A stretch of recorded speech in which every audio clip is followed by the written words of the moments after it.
Watson boss talks casting, spoiler, as Moriarty, major betrayal for Watson and more Dr. John Watson, Morris Chestnut, you're going to want to keep a close eye on the man closest to you. The Watson series premiere ended with the reveal of who's playing Moriarty, Randall Park. When Shinwell Johnson, Ritchie Coster, Watson and Sherlock Holmes' friend who now works as an administrator at the clinic, meets with him. The episode begins at Reichenbach Falls, with Watson following Sherlock and Moriarty in the water. Only he emerges. After he recovers, mostly, he opens up the clinic with the money Sherlock left him. The premiere introduces the team of fellows working with him, begins touching on his complicated relationship with his ex-wife Mary, Rochelle Aytes, who has moved on and is his boss, and shows that he's still feeling the effects of going into the water.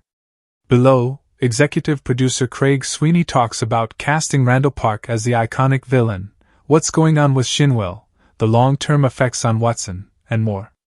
Talk about casting Randall Park as Moriarty. Craig Sweeney: I had a pre-existing relationship with Randall. Not deep, but enough that I had his number, and he had read the script, and I texted him and said, "Why don't you play Moriarty?" And he instantly was interested. It just kind of happened very quickly. I like the idea of he's more or less the friendliest man in the world.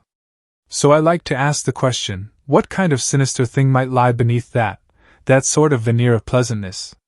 How do you make Randall Park evil?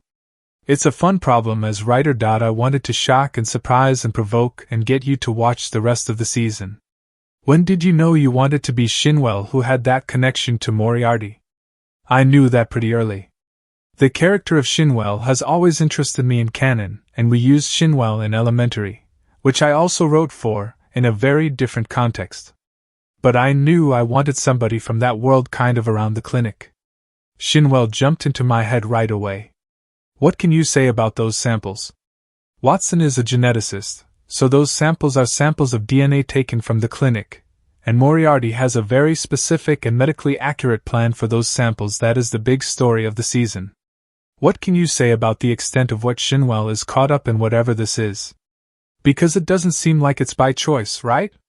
No, Shinwell is not betraying Watson out of passion for betraying Watson. He is caught on the horns of a very, very savage dilemma that plays itself out over the course of the season. How tough of a pill is it to swallow when Watson finds out? Does any part of him understand because of what he's caught up in? As with any kind of immense news like that, he sort of processes it in stages, and his first reaction is to push Shinwell away from him. I was just looking at that scene today. But over time, he does come to sort of understand, at least to be able to track the why of it in a way that makes sense for him. And there is the possibility of that relationship surviving into Season 2. We know that Watson is still very much affected by what happened to him when he followed Sherlock and Moriarty into the water. What can you say about how that's going to play out and any long-term effects? Well, he has a very serious traumatic brain injury, and that's going to be a major plot point in the season.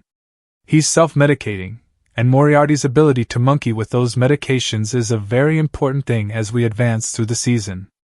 Mary tells Watson he's never met her, referring to her new relationship. What can you say about that new relationship for Mary?